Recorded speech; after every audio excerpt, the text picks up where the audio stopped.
নমস্কার, আপনারা দেখছেন দ্য ইন্ডিয়ান ইনফরমেটিভ চ্যানেল। শুরু করছি আজকের একটা নতুন ভিডিও নিয়ে।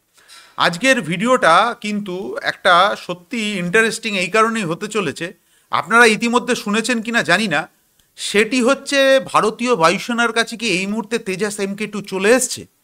হ্যাঁ, এই যে খবরটা সেটি কিন্তু একটা অন্যদিকে মোড় নিতে চলেছে। তো এটি কি জানার জন্য ভিডিওটি শেষ পর্যন্ত দেখুন। ভিডিওটি যদি ভালো লাগে তাহলে অবশ্যই লাইক করবেন এবং আমাদের চ্যানেলটিকে সাবস্ক্রাইব করবেন।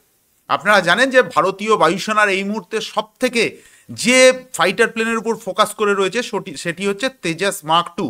তার কারণ এই একটি যুদ্ধের প্লেন কিন্তু অন্তত তিনখানা যুদ্ধের প্লেনকে কিন্তু আগামী দিনে রিপ্লেস করতে চলেছে। শুধু তাই নয়, আগামী দিনে 4.5 জেনারেশনে বিশ্বের যতগুলো যুদ্ধের প্লেন রয়েছে, হ্যাঁ আমি ঠিকই বলছি, বিশেষ করে রাফেল, ইউরোফাইটার টাইফুন, গ্রিপেন বা F-15EX যেগুলো কিনা 4.5 জেনারেশনের ফাইটার এয়ারক্রাফট বলা হচ্ছে, তাদের সাথে সমানতালে শুধু টক্করই দেবে না, বহু ক্ষেত্রে তাদের থেকে কিন্তু টেকনোলজিক্যাল অ্যাডভান্টেজ রয়েছে কিন্তু তেজাস মার্ক 2-তে।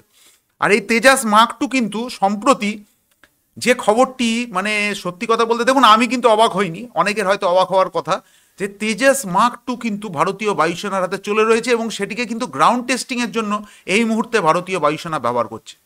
তো এটি কি ঘটনা হচ্ছে, যদিও আমি এই যে ছবিটি রয়েছে সেই ছবিটি কিন্তু আমি আপনাদের সামনে তুলে ধরতে পারছি না, হয়তো আমি ডেসক্রিপশানে সেই ছবিটি দিয়ে দেবো। তার কারণ হচ্ছে এই ছবিটি দেওয়ার ক্ষেত্রে কিন্তু আগামী দিনে কিন্তু আমার এই ভিডিওতে কপিরাইট চলে আসলেও চলে আসতে পারে। ঘটনা হচ্ছে উত্তরপ্রদেশের একটি ভারতীয় বায়ুসেনার এয়ারবেস রয়েছে, সেটি হচ্ছে বেরেলিতে। আর ওই এয়ারবেসে একটি স্যাটেলাইট ইমেজের মাধ্যমে দেখা গেছে যে তেজাস মার্ক 2-কে কিন্তু গ্রাউন্ড টেস্টিংয়ের জন্য একটি রানওয়ের মধ্যে দাঁড়িয়ে রয়েছে। তো প্রাথমিকভাবে অনেকে মনে করছে এটি কিন্তু রাফেল ফাইটার, কিন্তু এটিকে যারা খুব ভালো রকমভাবে লক্ষ্য করেছে, বিশেষ করে এটি জুম করে দেখা গেছে এটি কিন্তু তেজাস মার্ক 2, পুরোপুরি তেজাস মার্ক 2, এটা রাফেল কোনো মতেই হতে পারে না। এখন ঘটনা হচ্ছে, আপনারা বলছেন যে এটা অনেকে অবাক করার মতন বিষয় যে তেজাস মার্ক 2 নাকি এই বছর সেপ্টেম্বর কিংবা অক্টোবরে রোল আউট হবে, কিন্তু তেজাস মার্ক 2 এখনই গ্রাউন্ড টেস্টিংয়ের জন্য চলে গেল। অনেকে অবাক হবেন, কিন্তু কেন আমি অবাক হচ্ছি না এই কারণেই, তার কারণ হচ্ছে তেজাস মার্ক 2 কিন্তু ভারতীয় বায়ুসেনায় এই গুরুত্বপূর্ণ প্লেন বলে আমরা ধরছি। ঘটনা হচ্ছে 2020 সালে যদি আপনারা একটু লক্ষ্য রাখেন তাহলে তেজাস মার্ক 2 কিন্তু যে ফিউসেলাজ এবং উইংসের ক্ষেত্রে যে বেসরকারি ভেন্ডারের থেকে যে টেন্ডার কিন্তু ঘোষণা হয়েছিল, সেই টেন্ডার কিন্তু 2020 সালে এই টেন্ডারটি দেওয়া হয় এবং সেই টেন্ডারের প্রতিলিপিতে বলা ছিল যে এই টেন্ডার মানে হওয়ার পরে 6 মাসের মধ্যে কিন্তু সেই ভেন্ডারকে সমগ্র যে ফিউসেলাজ বলুন বা বডির যে কোনো পার্টস বলুন সেগুলো কিন্তু হ্যালকে ডেলিভারি করতে হবে। অর্থাৎ 2020 সাল, এটা কিন্তু 2025 সাল। তো সেক্ষেত্রে বহুলাংশেই কিন্তু কাজ এগিয়ে যাওয়ার কথা। দ্বিতীয় যেটা সব থেকে বড় প্রশ্ন, অনেকে আবার প্রশ্ন করতে পারেন যে G414 ইঞ্জিন এখনও তো আমেরিকার সাথে চুক্তি হয়নি, যেটা কিনা এবছরের ফেব্রুয়ারি মাসে চুক্তি হওয়ার কথা আছে। তো এখন কি করে তারা তেজাস মার্ক 2-কে ভারতীয় বায়ুসেনা গ্রাউন্ড টেস্টিংয়ের জন্য ব্যবহার করছে?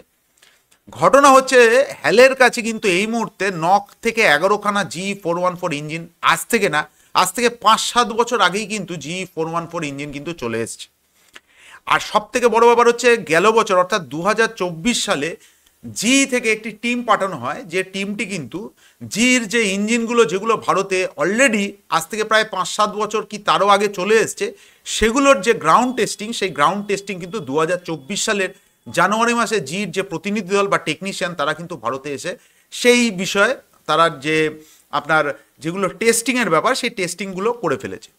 এবার অনেকে বলছে যে এই যে তেজাস মার্ক 2-র ক্ষেত্রে যেটি কিনা স্যাটেলাইট ইমেজে দেখা গেছে, দেখুন স্যাটেলাইট ইমেজের মাধ্যমে বিশ্বের বহু দেশ সে অন্য দেশের কি গতিবিধি হচ্ছে, বিশেষ করে তার প্রতিরক্ষা ক্ষেত্রে বা ডিফেন্সের ক্ষেত্রে, সেগুলো কিন্তু তারা স্যাটেলাইটের মাধ্যমে লক্ষ্য রাখে। অনেকে আবার এই বিষয়ে রুমার্স হিসাবে এটিকে ধরছে, অনেকে বলছে যে এটি একটি ডিকয়, অর্থাৎ এটি একটি স্কেল মডেল যেটি কিনা ভারতীয় বায়ুসেনা বিভিন্ন এয়ারবেসে সাজিয়ে রেখেছে। দেখুন এটা হলেও হতে পারে, তার কারণ হচ্ছে আমি কিন্তু পুরোপুরি 100% যে বলছি যে এটা তেজাস মার্ক 2 সেটা কিন্তু নাও হতে পারে, কিন্তু ডিকয় হিসাবে ব্যবহার হতে পারে। কিন্তু ঘটনা হচ্ছে যদি ডিকয় হিসাবে ব্যবহার হয় তাহলে এটিকে রাফেলের ডিকয় হিসাবে ধরা হবে। আর রাফেলের ডিকয় হিসাবে ধরা হলে মূলত রাফেল ফাইটার প্লেন কিন্তু আমাদের হাসিমারা এয়ারবেস এবং আম্বালা এয়ারবেসে রয়েছে। যদি তাই থাকে তাহলে হাসিমারা এবং আম্বালা এয়ারবেসে এর ডিকয় থাকবে। তো সেখানে কিন্তু এর ডিকয় ছিল না, ছিল কিন্তু বেরেলিতে, যেখানে কিন্তু SU-30 MKI এয়ারবেস হিসাবে মানে এখনো পর্যন্ত ওখানে SU-30 MKI রয়েছে। বহু আগে সেখানে MiG-27 যুদ্ধের প্লেন ব্যবহার হতো।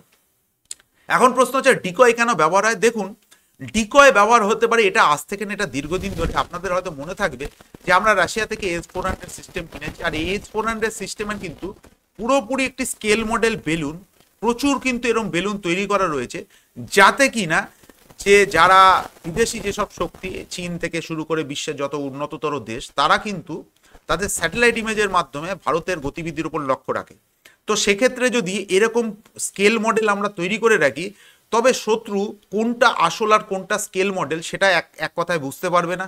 আর দ্বিতীয় কথা হচ্ছে তাদের একটা ধারণা থাকবে যে ভারত হয়তো 4 থেকে 5 স্কোয়াড্রন S-400 কিনেছে, কিন্তু দেখা যাচ্ছে যে এতগুলো বেলুন ওখানে রাখা রয়েছে S-400 এর মতন, পুরো একদম S-400 এর মতন বেলুন করে রাখা রয়েছে, তাতে অনেক সময় যেটা শত্রু দেশ তারা কিন্তু খানিকটা ঘাবড়ে যায়। তবে ডিকয় হিসাবে রাখা গেলেও যেতে পারে। আমি কিন্তু পুরোপুরি 100% এই বিষয়ে আমি জোর দিয়ে বলতে পারছি না, কিন্তু ঘটনা হচ্ছে ডিকয় কেন নয়, তার কারণ হচ্ছে তেজাস মার্ক টুর ক্ষেত্রে যে ফেসিলিটিগুলো দরকার সব কিছু কিন্তু হ্যাল এবং ডিআরডিওর কাছে বহু আগেই কিন্তু চলে এসছে। অতএব এই বিষয়ে যদি দেরি করা হয় তবে জিনিসটা কিন্তু আরও ডিলে হতে চলবে। তার কারণ আপনারা জানেন ইতিপূর্বেই চীন কিন্তু 6th জেনারেশন ফাইটার এয়ারক্রাফট তৈরি করে ফেলেছে, এবং আগামী 1-2 বছরের মধ্যে হয়তো পাকিস্তানও তাদের 5th জেনারেশন ফাইটার এয়ারক্রাফট, যেটা কিনা চীন থেকে কিনছে, সেটাও তাদের ইনভেন্টরিতে ঢুকে যাবে। তো সেক্ষেত্রে আমরা যদি আমাদের দেশীয় প্রোডাক্ট আমরা ঠিক মতন তৈরি করতে, তাড়াতাড়ি তৈরি করতে না পারি, তবে কিন্তু আমাদের নানা রকম সমস্যার মুখে পড়তে হবে। তার কারণ যে MMRCA-3 যেটা হচ্ছে সেটা নিয়ে এখনও বিষবাহ জলে। জানি না এটা কত তাড়াতাড়ি এক্সিকিউট করবে ভারতীয় বায়ুসেনা বা ভারতের ডিফেন্স মিনিস্ট্রি, এই নিয়ে একটা নানা রকম মানে কথাবার্তা চলছে। কিন্তু আমাদের দেশীয় প্রোডাক্টের ক্ষেত্রে আমরা যদি এরপরেও ডিলে করি, তাহলে কিন্তু আমাদের একটা মারাত্মক রকম ফল ভুগতে হতে পারে, এবং এর জন্য দায়ী থাকবে ভারত সরকার এবং ভারতের ডিফেন্স মিনিস্ট্রি। তার কারণ হচ্ছে তারা দেশীয় প্রোডাক্টের সমস্ত রকম সমীকরণ তৈরি থাকা সত্ত্বেও কেন যেসব যুদ্ধের প্লেনগুলোকে আমরা খুব তাড়াতাড়ি পেতে পারতাম সেগুলোকে কিন্তু কেন ডিলে হচ্ছে। যেহেতু GE-414 ইঞ্জিনের কিন্তু এবছর ফেব্রুয়ারি কিংবা মার্চ মাসেই এ বিষয়ে চুক্তি হয়ে যাবে। শোনা যাচ্ছে যে GE-414 যে ইঞ্জিন, তার দাম নাকি আমেরিকান কোম্পানি তারা বাড়িয়ে দিয়েছে। তবে এই বিষয়ে অন্যদিন আমি এই ভিডিওটিতে আপনাদের সামনে তুলে ধরবো।